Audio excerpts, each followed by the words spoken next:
Hi everyone, and welcome to Doc's Thoughts. I'm going to do a little mini series on appetite and appetite regulation. So, have you ever wondered why it's so hard to control your appetite? You might make a conscious decision to say, you know what, I'm going to eat healthy, I'm going to make better choices, I want to lose that weight, or I want to get more fit.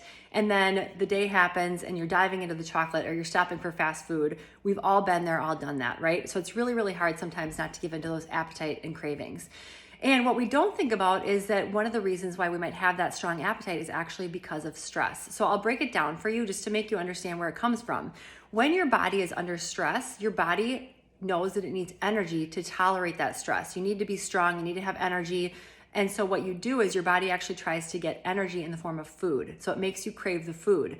What kind of food is going to give you a really quick fix and give you a really hard, fast boost of energy? It's going to be a high carbohydrate food or a sugary food, because it's going to turn immediately into glucose or sugar.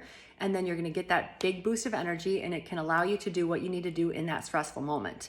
That all is fine and dandy and makes sense. But the problem is we don't just have these little short episodes of stress that are rare. We have chronic daily stress, which means our day-to-day lives can be pretty intensely stressful, and they can be intensely stressful like all day long.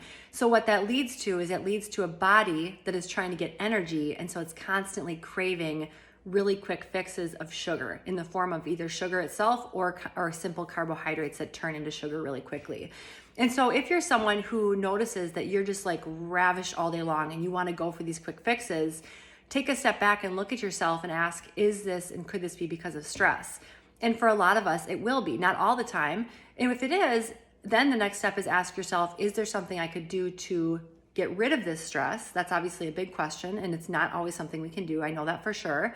And then if it's not a stress we can get rid of, the next question to ask yourself is, how do I make myself more resilient so that the stress doesn't hurt me as much and I'm not needing to compensate for it as much?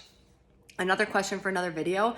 But again, if you're someone who finds yourself struggling with appetite regulation, meaning you crave stuff all day long, take a step back and look at your life. Ask yourself, how stressed am I? Am I dealing with my stress? Am I compensating for it in any way? And could this be one of the causes why I'm reaching for those high sugary foods? And then you can start to make some educated decisions moving forward on how you live your life. So hope that helps. And next up, I'm going to talk about sleep and appetite regulation. Talk to you soon.